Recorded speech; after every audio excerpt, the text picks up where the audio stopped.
নবী একদিন দোয়া করেছিলেন, আল্লাহ পাক হয় আবু জাহাল অথবা ওমর এই দুইজনের ভিতর থেকে একজন যদি কলেমা পড়ে মুসলমান হয় তোমার দিন প্রচারে বড় সুবিধা হবে। আল্লাহ পাক হয় আবু জাহাল অথবা ওমর এই দুইজনের ভিতর থেকে একজনের নসিবে আল্লাহ তুমি কলেমাকে কবুল করো, ইসলামকে তুমি কবুল করো। বাবাজি আমার নবী পাকের দোয়াটা আল্লাহ পাক হযরত ওমরের নসিবে কবুল করেছিলেন। আগে তোমার ঘর সামলাও, তারপরে মুহাম্মাদের মাথা কেটে। তার মানে হযরত ওমরের বোন এবং বোনাই তখন অটোমেটিক কলেমা পড়ে মুসলমান হয়ে গিয়েছেন। জোরে বলুন। বোনাইকে ছেড়ে দিয়ে বোনকে মারতে শুরু করলেন। আল্লাহু আকবার। বোনের শরীর দিয়ে বদ্দার কোণে রক্ত বেরিয়ে যায়, চোখ দিয়ে টপটপ করে পানির তুষার গড়িয়ে যায়। বোনের শরীর দিয়ে বদ্দার কোণে রক্ত গড়িয়ে যায়, চোখ দিয়ে টপটপ করে পানির তুষার গড়িয়ে যায়। বোন ফাতেমা কাঁদতে কাঁদতে বলেছিলেন, ভাই ওমর আমি যে তোর মায়ের পেটের বোন, আমার গায়ে রক্ত দেখে আমার চোখে পানি দেখে তোর জানে কি দয়া লাগে না, তোর মনে কি ব্যথা লাগে না? আমি যে তোর মায়ের পেটে বোন, আমার গায়ে রক্ত দেখে আমার চোখের পানি দেখে তোর জানে কি দয়া লাগে না, মায়া লাগে না? মেরো না ভাই, মেরো না ভাই, মেরো না বাজি। একদিকে বোন ফাতেমার গায়ের রক্ত আর চোখের পানি, অপরদিকে আমার নবী পাকের দোয়া। আল্লাহ পাক ওমরের নসিবে, আল্লাহ পাক ওমরের কলিজা আল্লাহ দয়া মায়া পয়দা করে দিয়েছে। ওনার হাতে যখন কোরআন উঠিয়ে দেওয়া হলো, কোরআনের দিকে তাকিয়ে চোখ দিয়ে দরদর করে পানি গড়িয়ে যায়। এত পৃথিবীর মানুষের জীবন, এ যে সস্তারি কানা, এ যে আজীবন শান কালাম। বলুন সুবহানাল্লাহ। ও ফাতিমা তাড়াতাড়ি বল না বিশ্বনবী কোথায়, তাড়াতাড়ি বল না বিশ্বনবী কোথায়। হযরত ওমর রাদিয়াল্লাহু আনহু গুনগুনার বাড়ি থেকে বেরিয়ে আল্লাহ নবীর দরবারের দিকে ছুটেছেন। আল্লাহ নবী সাহাবীদের নিয়ে বসেছিলেন, আল্লাহ নবী সাহাবীদের নিয়ে বসেছিলেন। নবী পাকের সাহাবীরা অনেকটা দূর থেকে হযরত ওমরকে দেখতে পেয়ে নবী পাকের সাহাবীরা ভীত সন্ত্রস্ত হয়ে পড়লেন, থরথর করে কাঁপছে।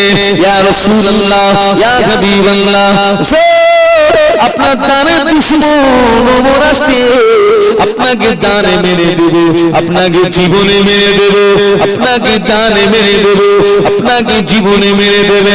হুজুর আপনি সাবধান হয়ে যান, হুজুর আপনি হুঁশিয়ার হয়ে যান। আল্লাহ নবী বলেছিলেন, ও আমার সাহাবীরা শুনে রাখো বাবারা, তোমরা দেখছো ওমর ছুটছে আমাকে মারবে তাই, কিন্তু না না, আমি আল্লাহ নবী দেখতে পাচ্ছি ওমর ছুটছে আমার হাতে হাত দিয়ে ঈমানের কলেমা পড়ে মুসলমান হবে তাই। এদিকে যে কি সর্বনাশ হচ্ছে। ওমর রাদিয়াল্লাহু আনহু ছুটে ছুটে গিয়ে আল্লাহ নবীর কদমে লুটিয়ে পড়লেন। ইয়া রাসূলুল্লাহ, হাবিবাল্লাহ, অন্যায় করে ফেলেছি, ভুল করে ফেলেছি, আপনি আমাকে maaf করে দিন। আপনার পবিত্র হাতে আমার নাপাক হাতটা লাগিয়ে একবার কলেমা পড়ি মুসলমান করে দিন। আল্লাহ নবীর হাতে হাত দিয়ে পড়ে দিলেন, আশহাদু আল্লা ইলাহা ইল্লাল্লাহ ওয়া আশহাদু আন্না মুহাম্মাদান আবদুহু ওয়া রাসূলুহু। আল্লাহ পাক নবী দুশমন ওমরকে আল্লাহ নবীর বন্ধু বানিয়ে দিলেন।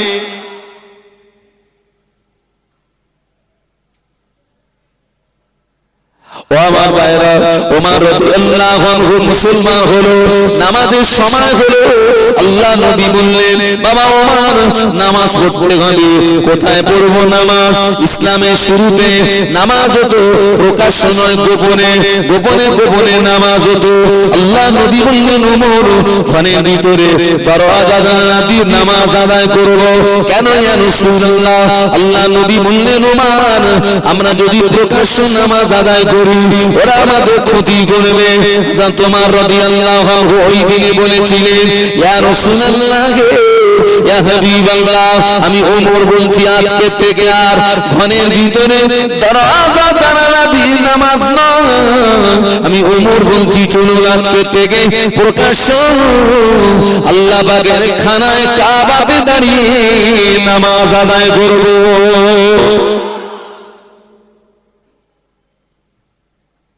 আজকে থেকে ঘরের ভিতরে নয়, আমি ওমর বলছি আজকে থেকে কোথায় হবে? খানায় কাবা। একটু জোরে সুবহানাল্লাহ বলো, একটু আল্লাহ নবী নূর নবী সোনার নবী সাহাবীদের সাথে সাথে করে নিয়ে ওই দিনে আল্লাহ পাকের খানায় কাবাতে নামাজে মজগুল, ইবাদতে মজগুল, নামাজে মজগুল, ইবাদতে মজগুল। বাবাজি বেঈমানেরা খানায় কাবাটা ঘিরে ফেলেছে। আবু জাহল, আবু লাহাব, উতবা, শাইবা খানায় কাবাটা ঘিরে ফেলেছে। আমার নবীকে জানে মেরে দেবে, আমার নবীকে জীবনে মেরে দেবে।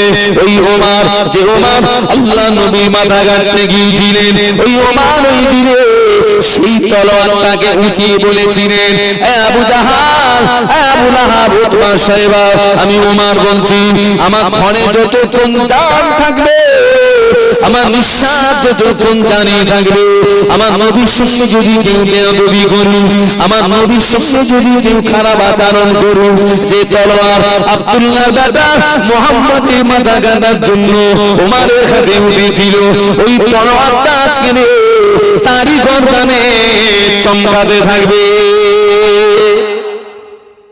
আজকের কথা বলতে চালাবো, তলোয়ার ঘুরে গেছে, একটু সুবহানাল্লাহ বলবেন না? আরো জোরে।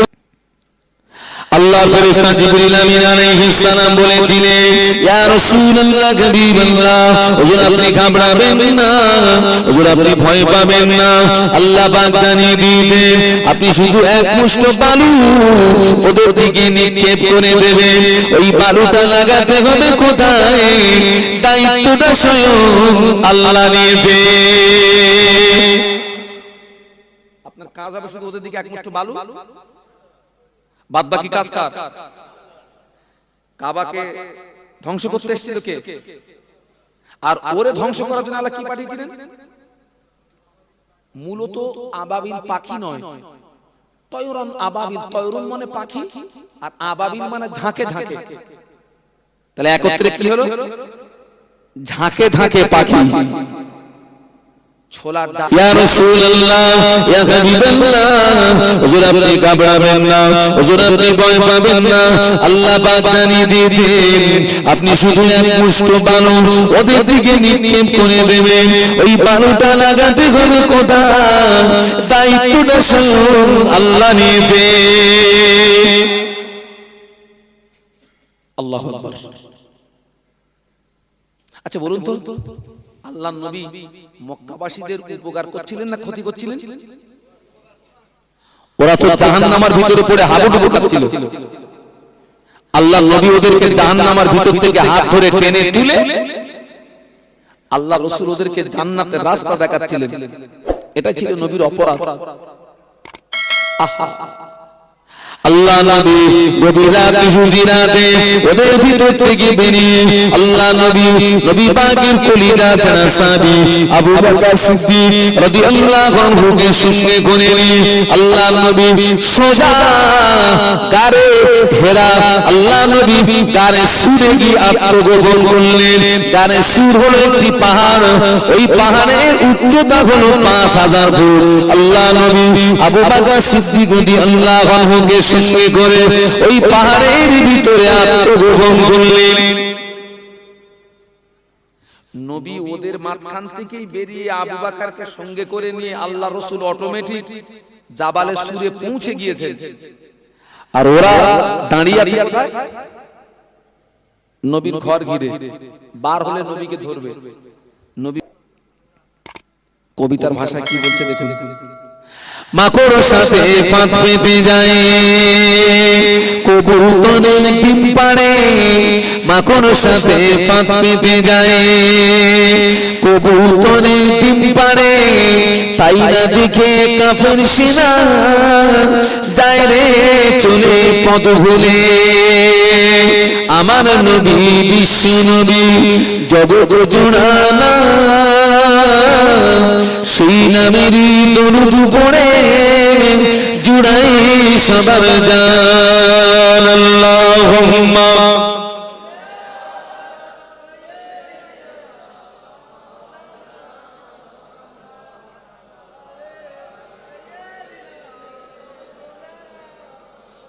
নূরের আলো নিভে গেল, উঠল না আর ভেসে।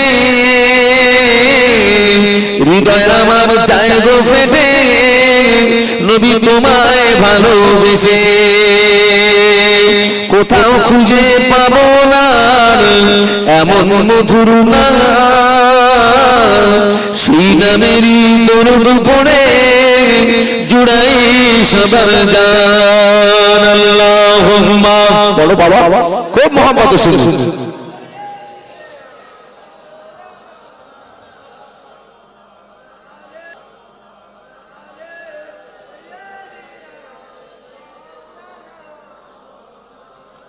পাঁচ বছর কেটে গেল হালিমার ওই কোলে, হালিমা তখন নিয়ে এলে মা আমেনার ওই ঘরে। আমার নবী বলেন ও আম্মা জান, আমার আব্বা জান কোথায়? আমিনা বলে বাবা মুহাম্মদ, তোমার আব্বা মদিনা। আমার নবী বলেন ও আম্মা জান, আমি যাব মদিনা। মদিনার ওই মাঝপথেতে তিনি আম্মাকে হারান। জগৎ জোড়া নবী আমার মধু মাখানা, সেই নামের দরুদ পড়ে জুড়াই সবার জান। আল্লাহুম্মা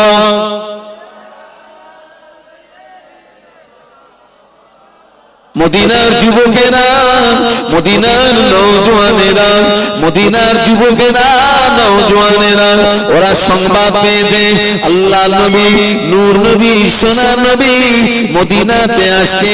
মদিনার যুবকেরা নওজোয়ানেরা ওরা এই সংবাদ পেয়ে ওদের ভিতরে প্রতিযোগিতা হলো, কে কতটা পাহাড়ের মাথায় উঠতে পারে, কে কতটা পাহাড়ের চূড়ায় উঠতে পারে।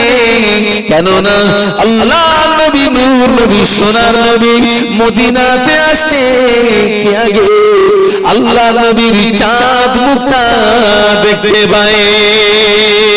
যদি বুঝতে পারলেন না, প্রতিযোগিতা। মদিনার যুবকেরা নওজোয়ানেরা ওরা যখন পাহাড়ে ওঠার প্রতিযোগিতা করছিল, ওদের আব্বা মা নিচে দাঁড়িয়ে বলছিল বাবা অত উপরে ওঠো না, জানে মারা যাবে, জীবন হারিয়ে ফেলবে। মদিনার যুবকেরা নওজোয়ানেরা ওরা জানের মায়া করে না, জীবনের মায়া করে না, কে কতটা পাহাড়ের চূড়ায় উঠতে পারে। কেননা আল্লাহ নবী নূর নবী সোনার নবী মদিনাতে আসছে, কে আগে আল্লাহ নবীর চাঁদ মুখটা দেখতে পায়।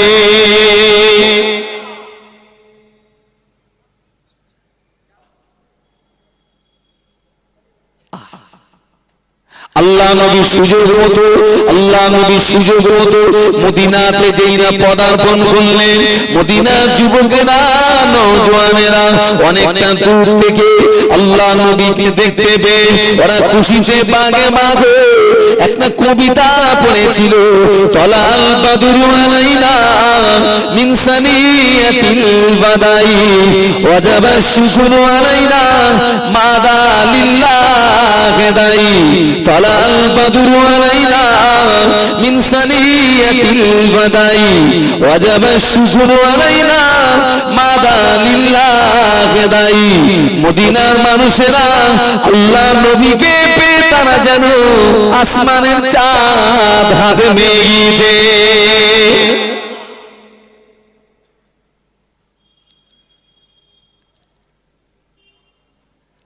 আল্লাহ রসুল মক্কা থেকে মদিনাতে হিজরত করে সর্বপ্রথম বিশ্রাম নিয়েছিলেন কোথায়? না, তখন তো মসজিদ ছিল না বাবা। মোটামুটি আপনি ঠিক জায়গায় গিয়েছেন। রাসূল মক্কা থেকে মদিনাতে হিজরত করে সর্বপ্রথম বিশ্রাম নিলেন কোবা পল্লীতে। কোথায় বলেছি? কোবা পল্লীতে। পরবর্তীতে সেখানে মসজিদ নির্মাণ হলো। নবী যাওয়ার আগে তো মসজিদ ছিল না। মদিনার যুবকেরা নওজওয়ানেরা, মদিনার যুবকেরা নওজওয়ানেরা, আল্লাহ নবীর জবানের এই কথাটা শুনে মদিনার যুবকেরা নওজওয়ানেরা ওরা গাছের কচি কচি পাতাগুলো ছিঁড়ে, জমিনে কচি কচি ঘাসগুলো ছিঁড়ে, গাছের কচি কচি পাতাগুলো ছিঁড়ে, জমিনে কচি কচি ঘাসগুলো ছিঁড়ে ওরা একটা করে পেয়ালা ভর্তি করে যে যার বাড়ির সামনে রাস্তার উপরে বসিয়ে রেখেছে। আল্লাহ নবীর এই রাস্তা দিয়ে যাবে, ঘাসের মহাব্বতে একবার যদি বাড়ির সামনে বসে যায় মুসলি খুলে যাবে। মদিনার যুবকেরা, মদিনার নওজওয়ানেরা ওরা ঘাসের পাত্রটা বাড়ির সামনে রেখে দিল। আল্লাহ নবীর ছেড়ে দেওয়া হলো। আল্লাহ নবীর রাস্তা দিয়ে হেঁটে যায়। আল্লাহ নবীর কারোর ঘাসে চুরিতে মুখ দেয় না, কারোর বাড়ির সামনে বসে না। আল্লাহ নবীর গুটি গুটি পায়ে হেঁটে হযরত আবু আইয়ুব আনসারী রাদিয়াল্লাহু আনহুর বাড়িতে গিয়ে বসে পড়েছে।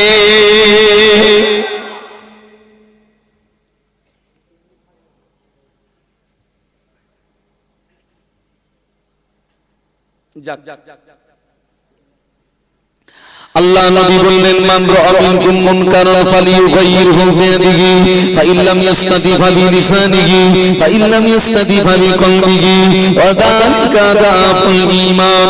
আল্লাহ নবী বললেন, তোমার সামনে যদি কোনো অন্যায় অপরাধ কাজ হয়, আমি আল্লাহ নবী বলছি তুমি অন্যায় প্রতিবাদ করবে। অন্যায় প্রতিবাদের ধারা হলো তিনটি। আল্লাহ নবী বললেন, এক নাম্বার তোমার বাহুকে মজবুত করে তুমি হাত দিয়ে অন্যায় প্রতিবাদ করবে। হাত দিয়ে যদি না পারো, আমি আল্লাহ নবী বলছি তুমি জবান দিয়ে অন্যায় প্রতিবাদ করবে। জবান দিয়ে যদি না পারো, আমি আল্লাহ নবী বলছি তুমি কমপক্ষে অন্তর দিয়ে ঘৃণা করবে। ওটা হলো দুর্বলতম ঈমানের লক্ষণ।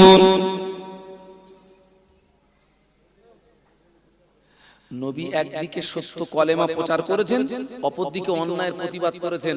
সেই নবী বলে গেলেন, হে আমার উম্মতেরা, তোমাদের সামনে যদি কোনো অন্যায় অপরাধ কাজ হয়, আমি রাসূল বলছি তোমরা অন্যায়ের কি করবে? বলুন, প্রতিবাদ করবে। সেই অন্যায়ের প্রতিবাদের ধারা নবী কটা বলেছেন? তিনটে। এক নাম্বার বলেছেন তোমার বাহুকে মজবুত করে তুমি হাত দিয়ে অন্যায় প্রতিবাদ করবে। নবী বললেন হাত দিয়ে যদি না পারো জবান দিয়ে করবে।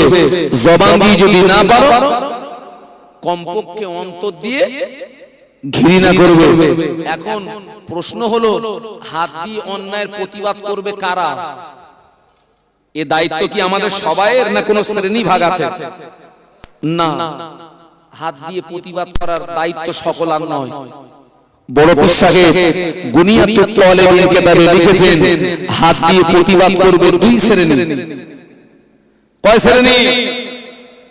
একটা হলো দেশটা যদি ইসলামী দেশ হয়, ইসলামী কান্ট্রি হয়, তাহলে সেই দেশের জনগণ যদি শরীয়ত বিরোধী কোনো কাজ করে, তাহলে ওই দেশের পুলিশ প্রশাসন জনগণকে লাঠি দিয়ে ঠান্ডা করবে।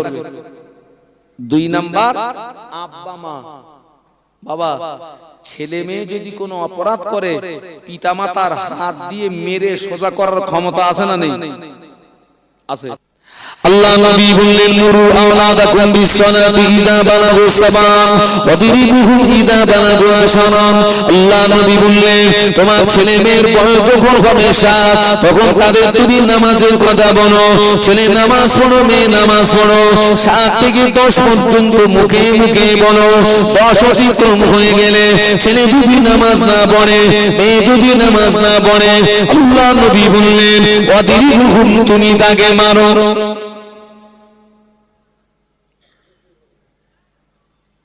আল্লাহ নবী বললেন তোমার ছেলে মেয়ের বয়স যখন কত হবে ৭, ৭ থেকে ১০ পর্যন্ত মুখে মুখে কিসের কথা বলো? নামাজ। নামাজ পড়ো বাবা, মা নামাজ পড়ো, মা মুখে মুখে বলো।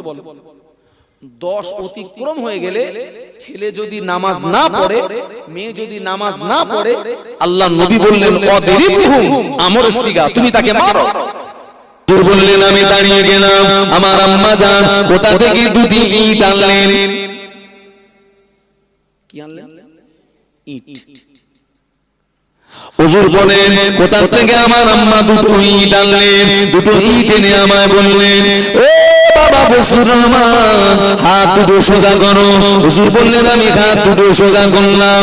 আমার আম্মা আমার ২ হাতে ২ ইট তুলে দিয়ে বললেন বাবা বসুর রহমান ইট যদি পড়ে যায় শাস্তি আরো দ্বিগুণ হবে।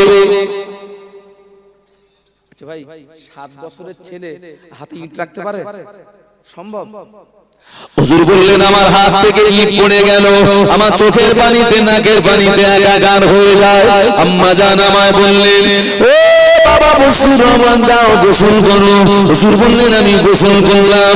আম্মা জান আমায় বললেন ও বাবা বসুর রহমান যাও নামাজ আদায় করো। হুজুর বললেন আমি যোহরের নামাজ আদায় করলাম। তারপরে আম্মা আমায় খানা দিলেন। হুজুর বর্ণনা করেন ওই দিন থেকে আমি বসুর রহমান আমার জীবনে কোনোদিন এক ওয়াক্ত নামাজ কাজা হয় নাই। দায়িত্ব কার? বলুন। রাখালের দায়িত্ব নেই?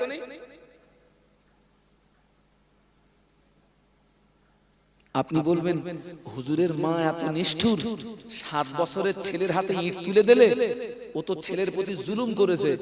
আমি আপনার কথাটা কিছুক্ষণের জন্য মেনে নিলাম, হ্যাঁ ওটা যদি জুলুম হয় তাও বি আচ্ছা, ৫ মিনিটের জুলুমে ওই ছেলেটার জন্য কোটি কোটি বছরের জাহান্নামের আগুন হারাম হয়ে গিয়েছে। জোরে বলুন সুবহানাল্লাহ। আর ও আল্লাহর বান্দারা কাল কিয়ামতের মাঠে ময়দানে মাশারে আমাদের মাথার উপরে যে সূর্য, এই সূর্যের ১২টি মুখ হবে আর ১১টা বেশি হবে। সূর্যের তাপে জমিনটা পুড়ে লাল তামা হয়ে যাবে। তামাম হাসরবাসীর মাথার গিরু টকটক টকটক করে ফুটতে থাকবে। কিয়ামতের মাঠে সমস্ত হাসরবাসীর মাথার গিরু টকটক করে ফুটতে থাকবে। কারণ নাক দিয়ে, কারো কান দিয়ে, কারো চোখ দিয়ে এই গিরু পচপচ করে বার হতে থাকবে। কিয়ামতের মাঠে হাসরবাসীদের জিভটা বেরিয়ে নবী স্থল পর্যন্ত চলে আসবে। তামাম হাসর জুড়ে একটি আওয়াজ শুনতে পাওয়া যাবে, পানি পানি পানি পানি। কিয়ামতের মাঠে কোনো পানি থাকবে না। আল্লাহ পাক হাওয়াজে কাউসারের পানি ছাড়া কিয়ামতের মাঠে কোনো ছায়া থাকবে না। আল্লাহ পাকের আরশে পাকের রহমতের ঠান্ডা ছায়া ছাড়া ও আল্লাহর বান্দারা কিয়ামতের মাঠে কোনো ছায়া থাকবে না বাবা। আল্লাহ পাকের আরশে পাকের রহমতের ঠান্ডা ছায়া ছাড়া কিয়ামতের মাঠে যারা আরশের রহমতের ঠান্ডা ছায়ার নিচে জায়গা পাবে, আল্লাহ রাসূল বলেছেন ওরা জান্নাতি হয়ে যাবে। বাবাজি কিয়ামতের মাঠে আল্লাহ পাকের ৭ দল বান্দা বান্দি আরশের রহমতের ঠান্ডা ছায়ার নিচে জায়গা পাবে। ৭ দল আরশের রহমতের ঠান্ডা ছায়ার নিচে জায়গা পাবে। ওই ৭ দলের ভিতরে একটা দল হলো আল্লাহ নবী বললেন ওয়ারাজুলুন কুলবুহু মুআল্লাকুন ফিল মসজিদ, ওই ব্যক্তি যার অন্তরটা সব সময় মসজিদের দিকে টানা দেওয়া থাকবে, যার অন্তর সব সময় মসজিদের দিকে লটকিয়ে থাকবে। আমার আল্লাহ পাক কিয়ামতের মাঠে ওই ব্যক্তিগুলোকে আরশের রহমতের ঠান্ডা ছায়া দান করবে। যাদের অন্তরটা সবসময় কোন দিকে থাকে? মসজিদের দিকে। চার ইমামের এক ইমাম ইমামে আযম আবু হানিফা রাহমাতুল্লাহ আলাইহি আল্লাহ পাক 70 বছর হায়াত দিয়েছিলেন। 70 বছরের ভিতরে ইমামে আযম আবু হানিফা রাহমাতুল্লাহ আলাইহি হুজুর আমার 55 বার হজ করেছিলেন। ইমামে আযম হুজুর আমার প্রতিদিন 5 ওয়াক্ত নামাজ ছাড়াও এশা নামাজের পরে 2 রাকাত করে নামাজে নিয়াত করতেন। আর এই 2 রাকাত নামাজে একবার করে কোরআন খতম করতে। ইমামে আযম আবু হানিফা রাহমাতুল্লাহ আলাইহি 40 বছর এশার ওযুতে ফজরের নামাজ আদায় করেছিলেন। কথাটা কি বলেছি?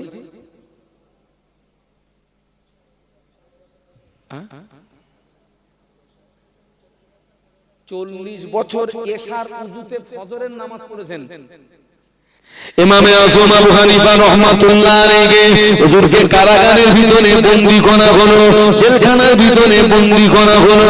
ইমামে আযম জেলের ভিতরে 1000 বার নয়, 2000 বার নয়, ইমামে আযম জেলখানার ভিতরে 7000 বার কোরআন খতম করেছিলেন। কতবার বলেছি? 7000 বার। আল্লামা হুজুরের কিতাব থেকে বলছি। হুজুরের দোকান থেকে একজন ব্যক্তি একটা কাপড় কোনায় করে বাড়িতে গিয়ে তার বিবিকে বলে, বিবি তোমার জন্য শাড়িটা এনেছি, দেখো না পছন্দ হয় নাকি? ওই ব্যক্তির বিবি শাড়িটা দেখে খুবই ভালো, তবে খুলে দেখে বাবাজি এই শাড়ির ভিতরে এক জায়গায় নালফোট। নালফোট চেনেন তো? নালফোট। ওই ব্যক্তির বিবি বলে, প্রাণের স্বামী এই শাড়ি আমি নেব না, এই শাড়ি আপনি যেখান থেকে নিয়ে এসেছিলেন ওই জায়গাটা ফিরিয়ে দিয়েছেন, অন্য একটা শাড়ি আপনি আনুন। আল্লাহর বান্দা ওই শাড়িটাকে নিয়ে ইমামে আযম আবু হানিফা রাহমাতুল্লাহ আলাইহির দোকানে এসে বলে, হুজুর এই শাড়িটা ফিরিয়ে নিন, অন্য একটা শাড়ি আমায় দিন। কেন রে বাবা? হুজুর এই শাড়ির ভিতরে নালফোট, আমার বিবির অপছন্দ, আমার বিবির শাড়ি ফিরিয়ে দিতে। এই শাড়িটা আপনি ফিরিয়ে নিন, অন্য একটা শাড়ি আমায় দিন। কথাটা বলা শেষ, ইমামে আযম কচি বাচ্চার মতো রোনাজারি করে। আচ্ছা, ওই লোকটা কি ইমামে আযমকে কান্নার মতো কোনো কথা বলেছে কি? শাড়িটা ফিরিয়ে নেন, অন্য একটা শাড়ি দেন, এতে কান্নার কি আছে? ইমামে আযম কচি বাচ্চার মতো কাঁদে, কচি বাচ্চার মতো রোনাজারি করে। আল্লাহর বান্দা বলে, হুজুর আপনি জগতের ইমাম, আপনি কাঁদবেন না, আপনার চোখের পানি সুস্থ করতে পারি না, শাড়ি ফিরিয়ে দিতে হবে না, শাড়ি আপনাকে ঘুরিয়ে দিতে হবে না। হুজুর আপনি কাঁদবেন না, আপনার চোখের পানি আমি সুস্থ করতে পারি না। জগতের ইমাম বললেন, ও আল্লাহর বান্দা, আমি শাড়ি ফিরিয়ে দেওয়ার জন্য কাঁদি না, আমি শাড়ি ঘুরিয়ে দেওয়ার জন্য কাঁদি না। কান্নার কারণ হলো এই শাড়ির ভিতরে একটা নালফোট থাকার কারণে তোমার বিবির যদি অপছন্দ হয়, তোমার বিবি যদি শাড়িটা ফিরিয়ে দিয়ে থাকে, কিয়ামতের মাঠে আল্লাহ যদি আমায় ডেকে বলে, ইমামে আযম তোর নামাজে নালফোট, তোর রোজায় নালফোট, তোর হজে নালফোট, তোর যাকাতে নালফোট, তোর তাসবিহ তেলাওয়াতে নালফোট, ইমামে আযম আমি আল্লাহ তোর ইবাদত ফিরিয়ে দিলাম, ওই চিন্তার ভয়ে চোখের পানি গড়িয়ে যায়। বাবা ইবাদত করেন, মসজিদ মুখ হন, তবে খেয়াল রাখবেন ইবাদতে যেন নালফোট কি না যায়। 2 নাম্বার দাওয়াত দিচ্ছি, হুজুর আল্লামা নিজে হাতে প্রতিষ্ঠিত বসিরার বিখ্যাত আমিনিয়া মাদ্রাসা রিসালাত সওয়াব 17, 18, 19 ফাল্গুন দাওয়াত দিচ্ছি, যাবেন। ভালো থাকুন, সুস্থ থাকুন। আমার পরে সম্ভবত আমার পরে আসবেন লক্ষণকাটি থেকে আগত হযরত মাওলানা জাহিদুল ইসলাম সাহেব, তিনি আপনাদের কাছে বক্তৃতা রাখবেন। তারপরে আরো একজন আলেম আছেন, আল্লাহ চাইলে সারা রাত মাহফিল হবে। সকলে ধীর স্থিরভাবে শুনতে থাকুন, ভালো থাকুন, আমার জন্য দোয়া করবেন। আমি দোয়া করি আল্লাহ আমাদের সবাইকে খাতেমা বিল খায়র নসিব করুন, বলুন আল্লাহুম্মা আমিন। তাহলে এসো দরুদ শরীফ। আল্লাহুম্মা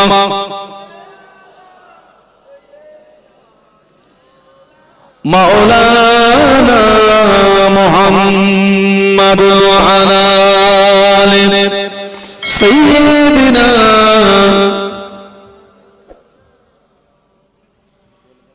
আলহামদুলিল্লাহ।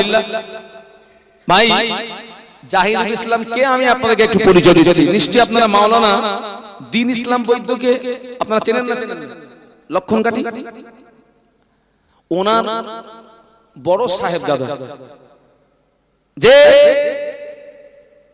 হযরত মাওলানা জাহিদুল ইসলাম সাহেব। কেউ ওঠা ওঠা করেন না, যদি কারো ইস্তিনজার প্রয়োজন হয় যাব। একটা